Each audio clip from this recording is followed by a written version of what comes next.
Hello, Divorce and Beyond family. I've got some exciting news because we have teamed up with Headspace to guide you toward better mental health. With Headspace's meditation, mindfulness tools, and mental health support, you're set for a journey to a happier, healthier you. And there's more because if you sign up through our exclusive link, you'll enjoy 2 weeks of Headspace membership for free. So don't miss out on this opportunity to embrace your well-being. You can check out the show notes for the link or just go to divorcebeyond.com/headspace-Susan, and you'll be able to start your path to peace and joy today. This is just one more way that we can support you on your journey to a better beyond. Coming up on today's episode of the Divorce and Beyond podcast. I see anger as like a light on the dashboard of our emotional car saying, check under the hood. Something needs your attention. And the goal is to bring that something to repair or resolution. What if we just start there and say, I feel it. It's right here. There's anger. I'm just going to say, I feel you, anger. You're there. You're there for a reason. You're there to give me wisdom. So what do you need from me right now?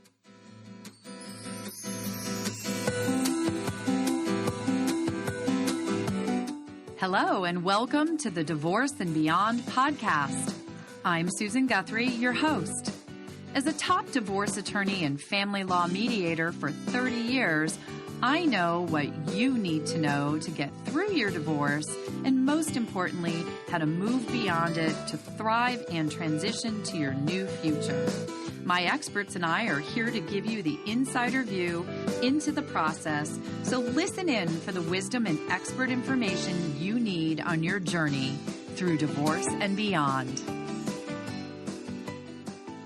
Welcome to today's podcast. I'm Susan Guthrie, your host, and today, listeners, we are tackling an emotion that many of you may be actually feeling right now during your divorce, and that is anger. And the fact is, despite being one of the most common emotions in the process, it's also one of the most misunderstood because we're often told to suppress it, manage it, or even fear it. But what if anger is actually your greatest tool for healing? My guest today, Bronwyn Schweigerdt, is a psychotherapist, speaker, author, and host of the podcast, Angry at the Right Things. Her approach to anger is powerful, provocative, and dare I say, life-changing. She believes that anger is not something to be fixed or avoided, but rather a signpost leading us toward clarity, boundaries, and emotional freedom. In this episode, Bronwyn is going to help us reframe our relationship with anger, why it's not inherently bad, how suppressing it can manifest in anxiety, depression, and even physical illness, and most importantly, how we can process it in a healthy way. She'll share some incredible techniques like the fantasy letter exercise that can help you move past your anger rather than being consumed by it. So if you've ever struggled with anger, whether it's your own or that of your ex, this is an episode you don't want to miss. So let's dive in.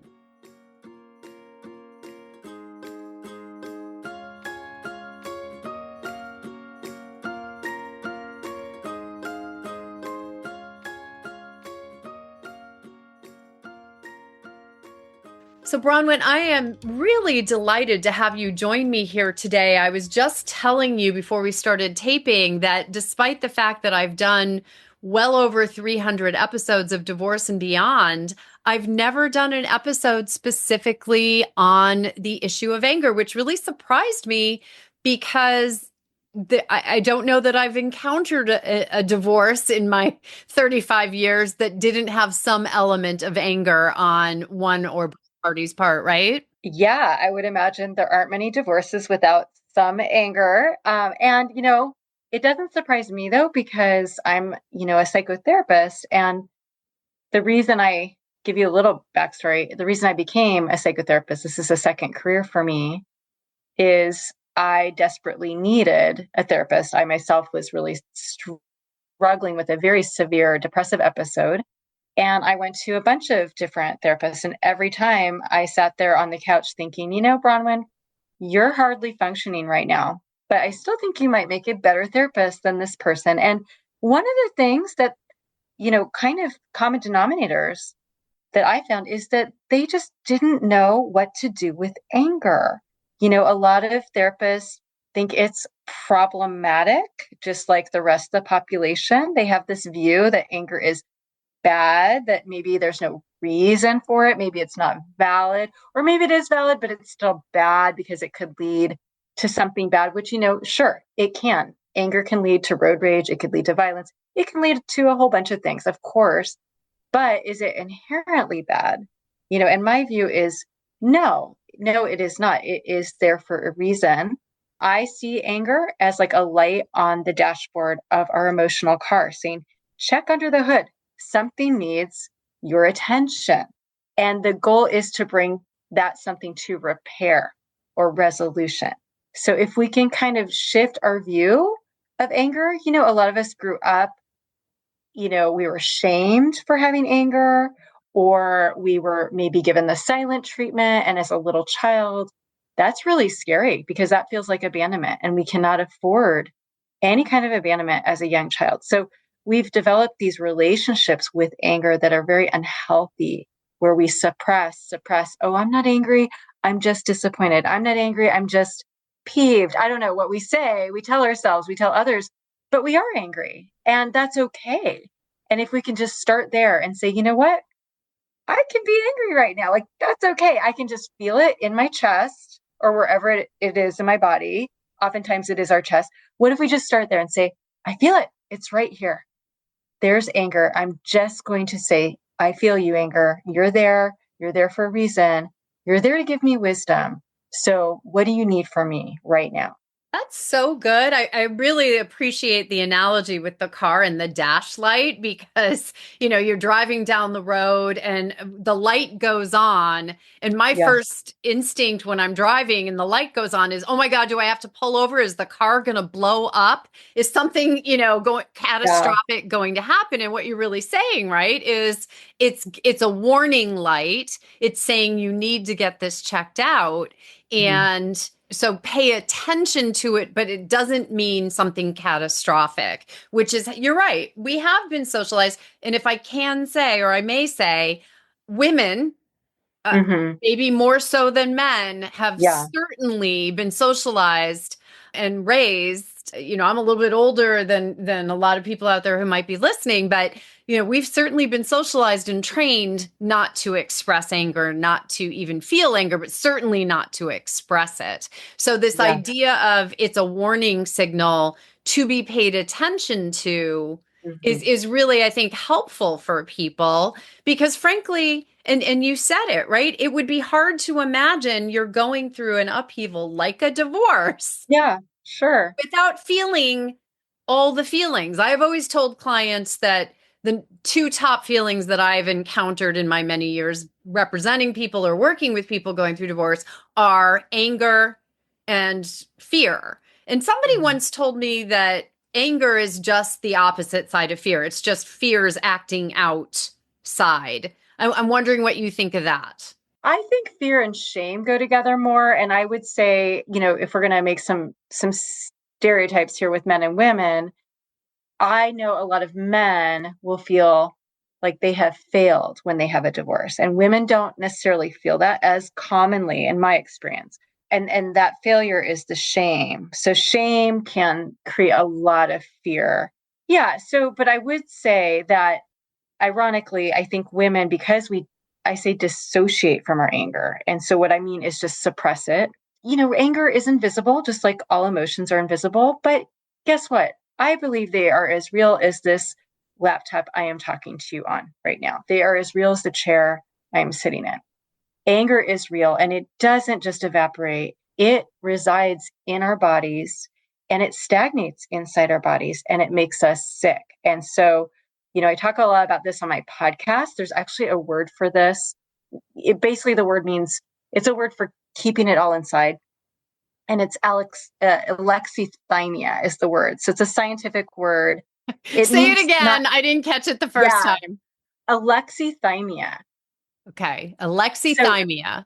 yeah, so it's basically a scientific word you see in research, and I do a lot of research for keeping it all inside, and especially anger. That's the one that is most correlated with mental illness. So most of my clients are women, and most of them have anxiety. And you know what I say? The first session, they're like, "Oh, I had a panic attack the other day." I say, I think you had a suppressed anger attack. So tell me what might have made you angry right before that happened. And they'll go, "Oh, yeah." So when we don't allow ourselves to feel the anger, we will get anxiety. We will have panic attacks. We will get depressed. Freud is famous for saying depression is anger turned inward. It really is. I can say that firsthand. That's one of the reasons I became a therapist, is I learned my great depressive episodes were anger that was stagnating inside my body. But also, there's a lot of research showing that alexithymia, so keeping it all inside, especially anger, is causing autoimmune disorders in even children. I mean, I even read one study that saw that type 1 diabetes in young children was most common in children who experienced alexithymia, that don't talk about their feelings. So yeah, so autoimmune, I myself have suffered from decades of insomnia. That ended the minute I allowed myself to wake up and see that my dad was actually a very abusive person, and then give him an ultimatum, which he did not take me up on. So now I haven't talked to him in several years. And that's when I started sleeping like a baby. So when we don't allow ourselves to feel our anger, we get sick. We get, autoimmune, we get migraines, vertigo is not uncommon, digestive disorders, sleep disorders like I had. There's so many, and then mental illness, depression, anxiety, and the like. So that's so interesting to me because, it's a very common thing. And if you were to listen to the other 300 plus episodes, there's a common theme of it's extremely common, right? That when people are going through divorce, especially in the early part of the process, right? So where they've either decided they're getting a divorce, or it's usually one side of the coin, decided they're getting a divorce, or they've been informed by their spouse that they're getting a divorce. That is often one of the most emotional times. Whatever the roller coaster is going to be, it's usually at its highest peaks at that moment. It may go up and down again before that, but we know that it leads people to make very poor choices, being emotional, right? Being highly emotional in that moment, allowing Yeah. their emotions to Mhm. drive their decision making. Things like picking an attorney. They may tend to choose an attorney who's going to be like very blustery and have an adversarial approach, Mm. because that appeals to that anger or that fear or that emotionality. So as practitioners, we're always telling clients they need to find ways to get their emotions under control, to Yeah. manage their emotions. Yeah. Yet what I'm hearing you say is there's a not even a fine line. Managing your emotions might be one thing, but stuffing your emotions, especially Yeah. anger, is a Yeah. really bad thing. That's right. So manage isn't my favorite word, just because Okay. I think we do associate it with, or even saying under control. I think we associate with, I'm not going to feel anything then. I'm just going to be dissociative. So I like the word, well, the phrase I use is channeling the anger out of our body in healthy ways. So anger, the word emotion is mostly comprised of the word motion. And I believe emotions are there to move us. And anger is no exception. Anger wants to be channeled out of our body through basically three ways. One is boundaries, or an ultimatum, like I said, Right. assertive speech, and then accountability. And those are kind of the practical component of how we move that anger out of our bodies.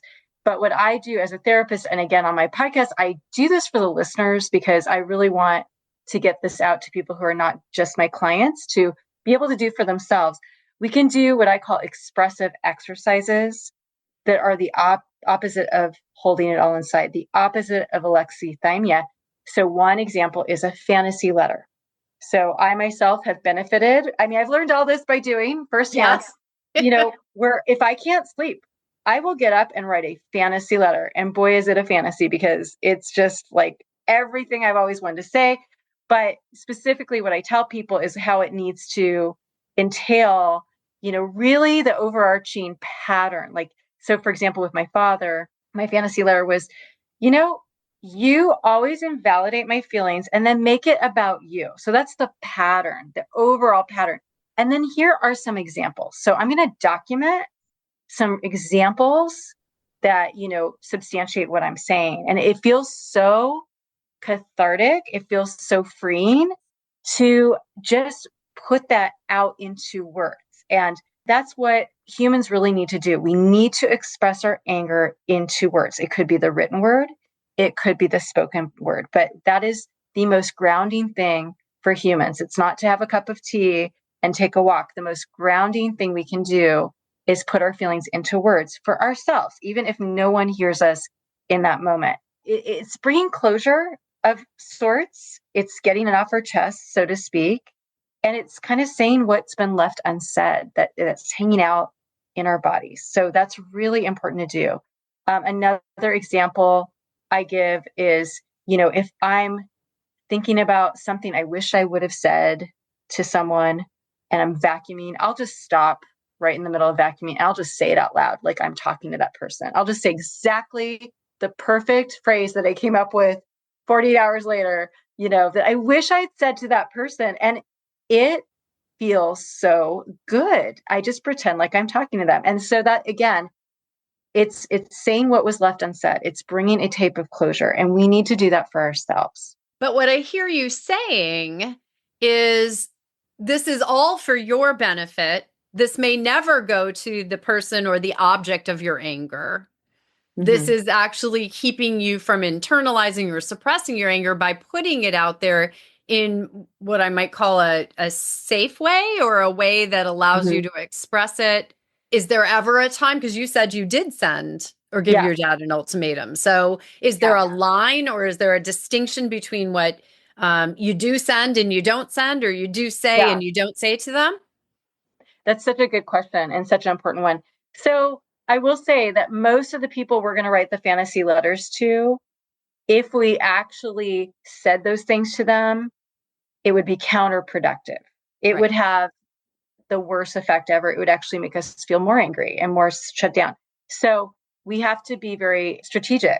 So I can write a fantasy letter, get it all out of my body. Then I can have my best friend just listen and validate. And I need to pick someone who is not going to say, well, have you thought about it from their side? No. It's not what I'm looking for. Yeah. Just, I need validation. Okay.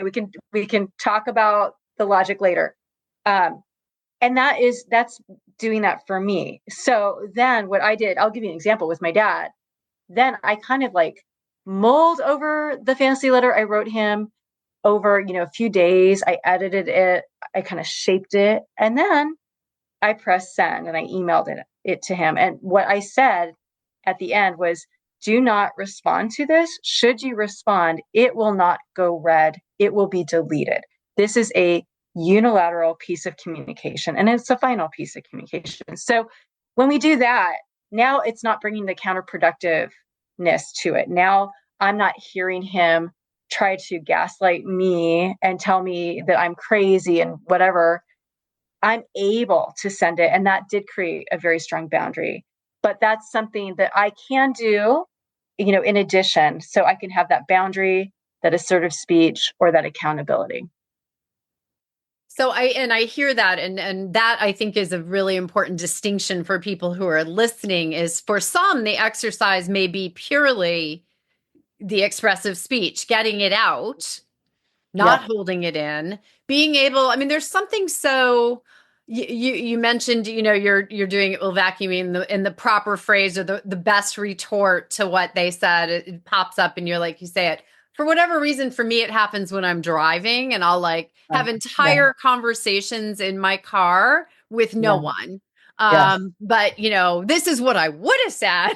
if I'd been, on my game in the moment. But you're right. Just in that putting it out there in the air so that my dashboard hears it and I hear it in many ways allows me to get it out of my system, right? Puts it behind me. It doesn't allow it to fester and grow. That's right.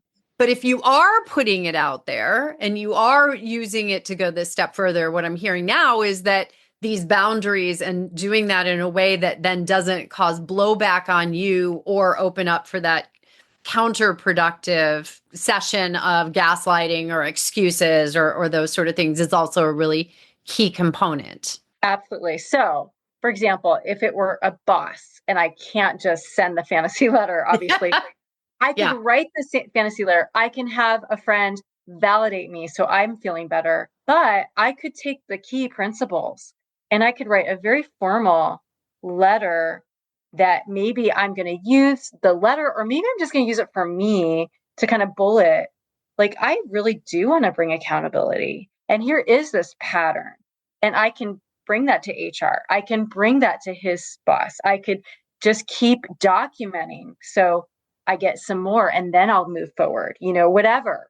So that's like the strategy comes in where, that would be an accountability for me. So the accountability would come in that regard. See, I think lawyers who might be listening to this show, I get people who are going through divorce, but I also do get practitioners listening would appreciate that element because it's really a very legal strategy that we would talk with a client about, right? As things are happening, don't just ignore them, tamp them down, or spew them out. Keep track of things.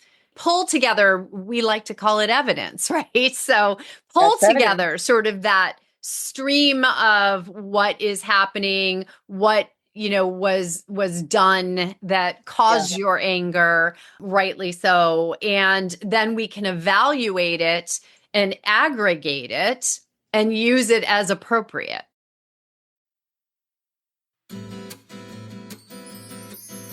We've been exploring how anger isn't the enemy, but what happens when you push it down. In the second half, Bronwyn reveals how suppressed anger can lead to anxiety, insomnia, and even health issues, and she'll share a simple exercise to help you release it for good. But first, a little something special. You all know I love to treat myself, and my go-to jewelry brand is Yumi You. It's timeless, elegant, and the perfect reminder that you deserve something beautiful, especially for your beyond. So I'm excited to say my listeners get an exclusive discount at divorcebeyond.com/YumiYu, that's YUMIYU, by using the code BEYOND at checkout. Now let's get back to Bronwyn and discover how to free yourself from buried anger.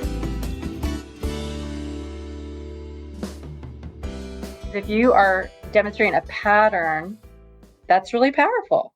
That is really powerful. Everyone makes mistakes. But a pattern of behavior. That's really powerful to bring someone to accountability, whether you do that with their boss, a union, what have you, or, an ex-spouse. Yes, or a soon-to-be ex-spouse, or even your current partner. And that's really, it's interesting because I heard when you were describing the fantasy letter, you started it with a sort of, and I'm going to paraphrase it and not do it properly, but it was along the lines of, you always do this.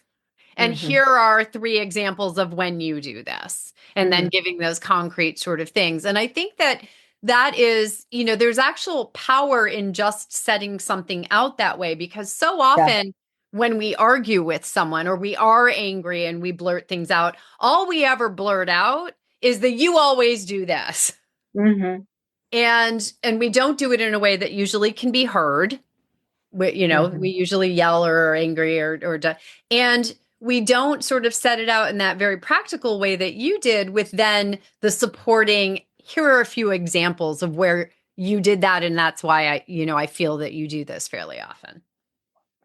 And the flip side of that, Susan, is that I think we need to do that for ourselves, because, for me with my father, it took a lot of me reading over my own. I mean, I documented for a long time for myself, and I had to reread that.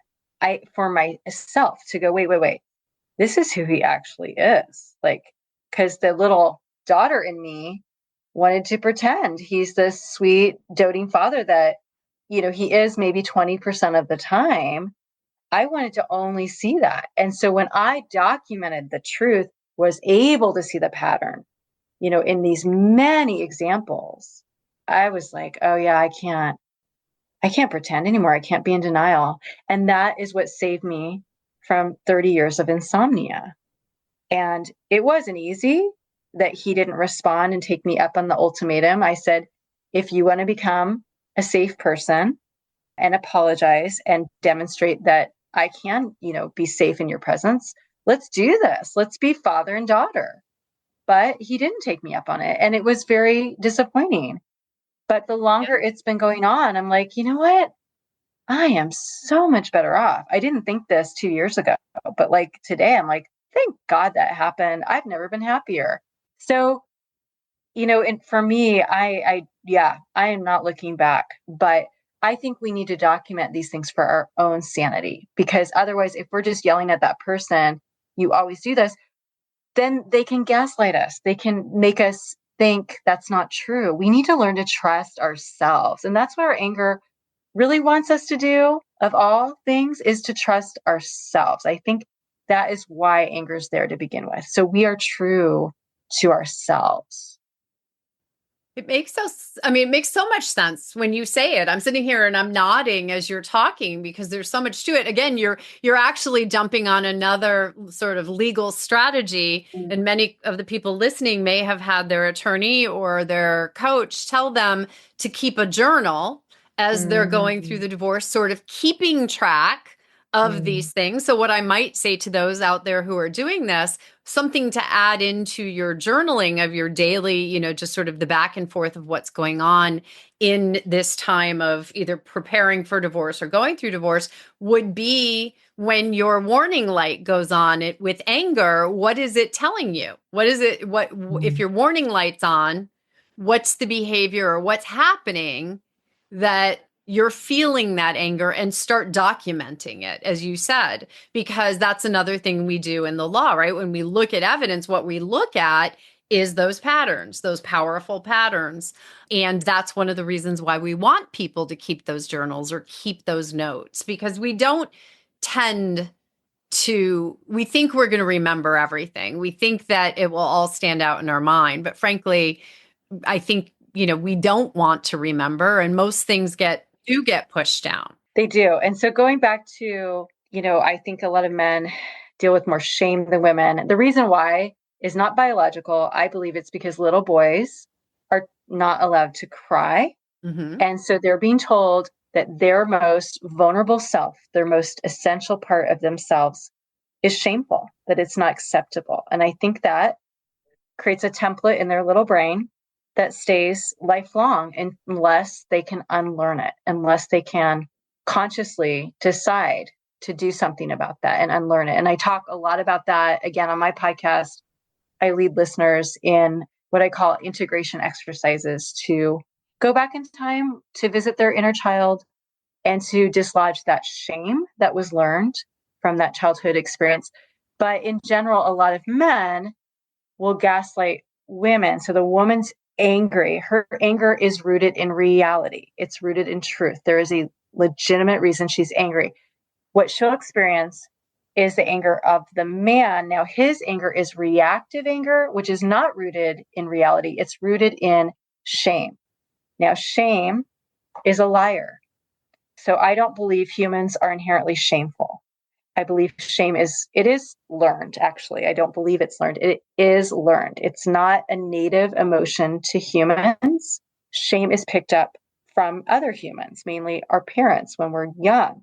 And so shame distorts. So that man is hearing a distortion. He's not hearing the woman say, when you do this, it really hurts me. He can't hear that. All he hears is, you suck so bad. That's all he hears, because shame tells us you didn't make a mistake. You are a mistake. It makes us go to a place of all bad.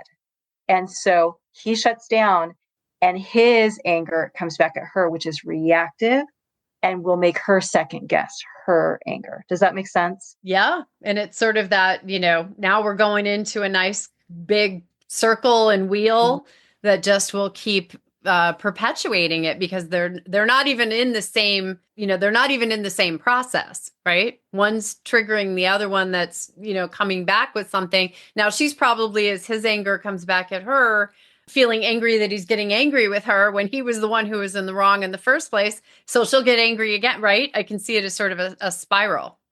Maybe she'll get angry. Hopefully she'll just, the best thing we can do in that situation is just stand in the truth and go, okay, my anger is rooted in reality. His is rooted in shame, which is not reality. And I don't need to raise my voice. I don't need to do any convincing, actually. I don't owe an explanation. I don't owe anyone a convincing narrative. What I need to do right now, the wisest thing I could do is to shrug my shoulders and give up. This is futile. And that's what anger can help us do too, is go, I'm rooted in reality, and you are determined not to live in reality. And all I can do now is give up on trying to convince you to live in reality with me. And are you saying that in your head, or are you saying that out loud? Well, definitely in my head, just for starters. I don't know that it would be productive to say it out loud. I was going to say, I want to warn people. Yeah. It's a great conversation to have with yourself. I would imagine it would just exacerbate if you were to put that out there, sort of take that conversation and say to someone, because I would think, especially if someone's sitting in shame, as the man might be in this example that we're using, although I would imagine this can go both ways, that would just elicit more shame, right? Or blame. Yeah. And so shame shuts us down. We don't hear the truth. Yeah. And so when we're dealing with someone with shame, we just have to give up. So I was thinking as we were getting ready to do this, one of the questions I wanted to ask, because we've been talking a lot about our anger, right? And many of the people who are listening right now are feeling anger or will feel anger at some point in their divorce. It's almost a given. But many of the people listening may also be dealing with a very angry spouse. And so is that what we were just talking about, this idea of in your head saying, the best thing I can do in this moment is step away from this, because there's no, my anger is grounded in reality. The anger of my counterpart is not. So there's no point in continuing this. Is that the best strategy for dealing with that when you aren't the angry spouse in the divorce situation? Yeah, that would be part of it. The other important part, again, to say to ourselves, and this, we haven't discussed this yet, is just to know I'm not responsible for this person's feelings. So someone who's filled with shame is going to try to shame dump. They don't want to feel their own shame. So they're going to try to offload their shame onto the other person. You're just blaming me. You're trying to blah, blah, blah, blah, blah. You're making me feel this way. And we need to stand in reality and say, you know what? I'm not responsible for your feelings. If you're feeling shame and anger about what I'm saying, that's not my responsibility, because guess what? It's true. And if you feel shame about that, that's on you. But I'm responsible for my feelings. I am not responsible for your feelings. I am responsible to you, but never for you.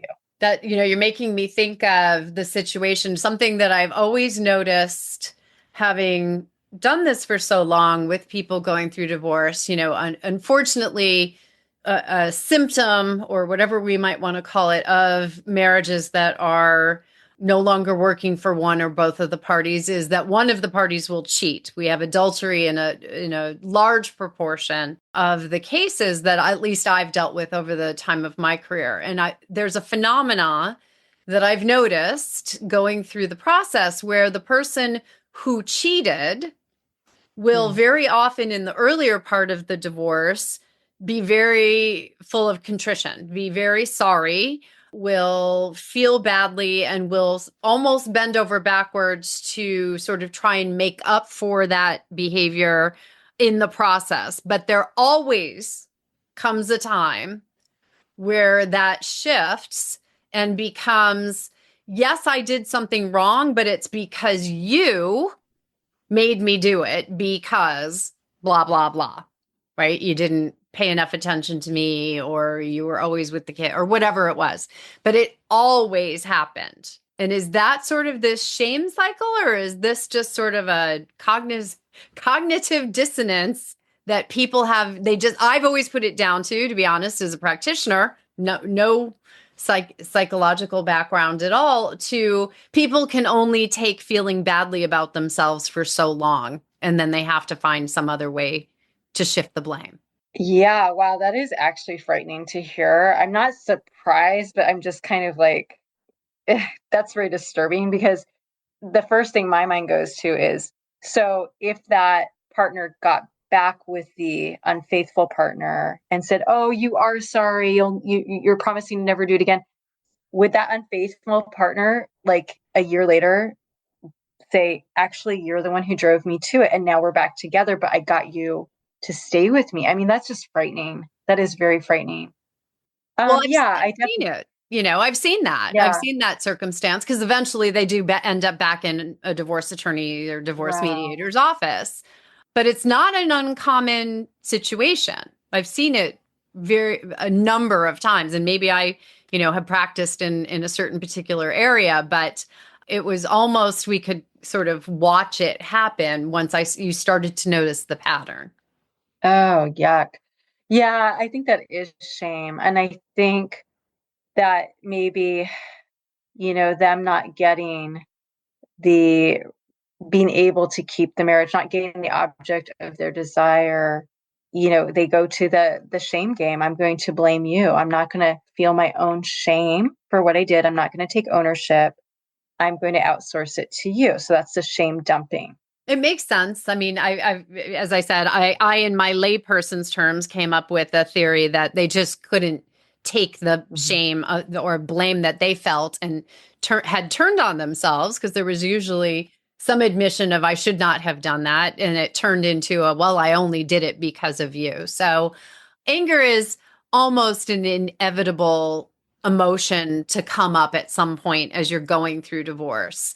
But you've really sort of, in this episode, given people, well, first of all, kudos, because I think the very first thing you did at the very top of the episode was give people permission to feel it, Yeah. which is the antithesis of what most people will hear, right? We're always telling them to manage their emotions or stay calm. It's going to harm you. And then really walk through processing the emotion. So maybe instead of managing, what you've done is sort of come up with really productive ways to process and work through the anger that you're feeling once your warning light goes on. That's right. Yeah, it is a warning light to stay in reality, and to be true to yourself in the midst of chaos. Well, and that's exactly how most people are feeling, right? Lost in chaos. Anger is one of those emotions. All the emotions make you feel a little out of control.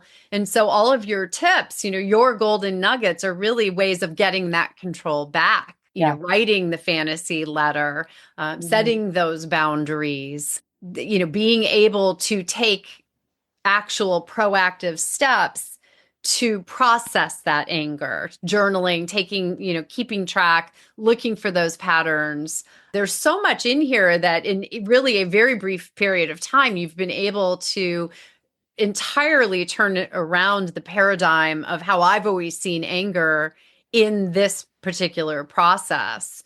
Now, you mentioned your podcast, Angry at All the Right, or Angry at the Right Things. What do you do on your podcast for people? You've mentioned that you actually work through some of these things with people. Tell us a little bit more about this. Yeah, my podcast is to kind of get these principles out to the greater population. So some of them are exercises where I lead the listener in doing these things for themselves. So going back to the roots of where we learned our relationship with anger, where we learned shame from our parents when we showed anger, or even when we just learned where we were responsible for other people's feelings and not for ourselves. All those things are from our early childhood, and we really can change the template that was laid down at that time. We can do that for ourselves. No one can do that but ourselves, and we need to do it for ourselves. So a lot of those exercises, but then also a lot of principles about anger, about shame,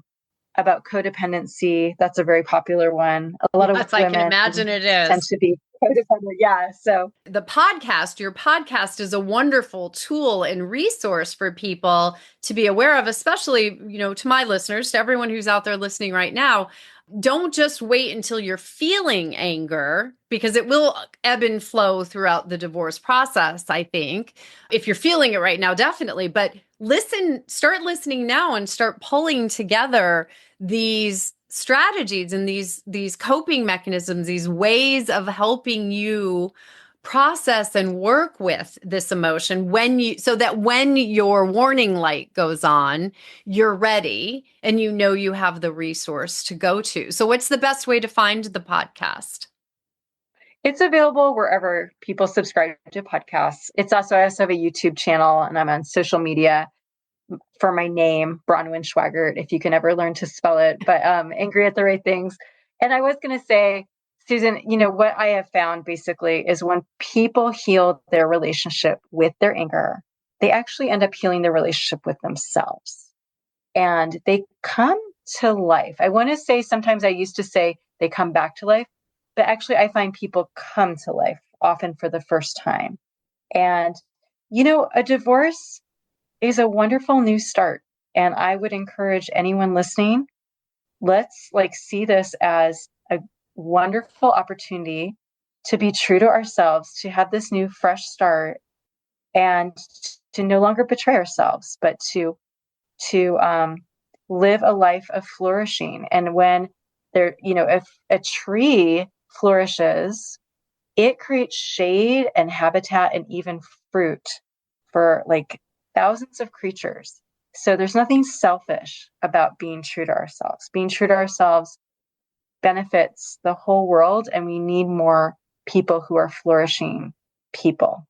Oh, goodness. We certainly do now, right? These days more than ever. But when Yeah. you're going through a divorce as well, right? We're often not the only ones going through that process. Those out there who are parents have Yeah. their littles to take care Yeah. of. And, it's really important. And there's just one thought on what you were just saying is you really sort of heal yourself and become your more authentic self, because there's really something that's so sad about not allowing yourself to feel an emotion that you're perfectly entitled to and that is telling you something, right? That it's very inauthentic that you would constantly be pushing down something that's actually trying to tell you that you need to pay attention to something, maybe make some changes, process something, so that you can live a better and healthier and happier life. I couldn't agree more. I really appreciate this. I'm sorry it took me so long, more than 350 episodes, to finally get around to talking about anger.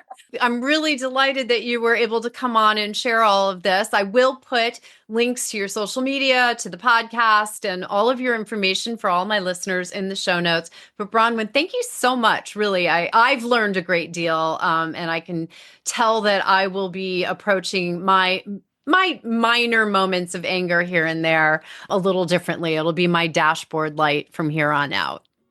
I'm glad to hear that. Thanks so much. Wow, what a conversation. I learned so much in this episode. Bronwyn truly gave us a whole new way to look at anger, not as something to fear, but as a tool for healing and self-trust. Before we wrap up, let's go over today's golden nuggets, the key takeaways that can help you move forward with more clarity and confidence. So, nugget number 1, anger is a warning light, not a problem. Instead of suppressing it, recognize it as your inner alarm system telling you something needs attention. Pay attention, don't push it away. Nugget number 2, unprocessed anger doesn't just disappear. It stays in your body, whether it's anxiety, insomnia, or even autoimmune issues. Bottled up anger manifests in surprising ways. Learning to express it through journaling, a fantasy letter, or spoken words can be life-changing. And finally, golden nugget number 3, boundaries. Boundaries are the key to channeling anger productively. Instead of reacting in the moment, use your anger as fuel to set clear, healthy boundaries, whether that's with an ex, a boss, or even a toxic family member. I hope this episode helps you to rethink anger and maybe even embrace it as a force for good. If you love this conversation, don't forget to subscribe, share, and leave a review because it helps others find the show. And if you want more from Bronwyn, check out her podcast, Angry at the Right Things. I'll drop all the links in the show notes for you. Thanks for spending this time with me today. Remember, your emotions are powerful, and when you learn to work with them instead of against them, you go beyond divorce and into your next chapter with strength and clarity. I'll see you next time on Divorce and Beyond. Thank you for joining me today on the Divorce and Beyond podcast.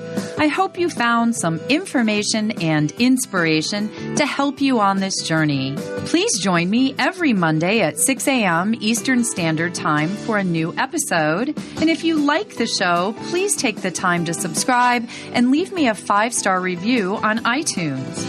You can also find more information on the website at divorceandbeyondpod.com, where you'll find links to the YouTube channel, transcripts of the episodes, and other bonus content. So I'll see you next week to help you move through your divorce and beyond.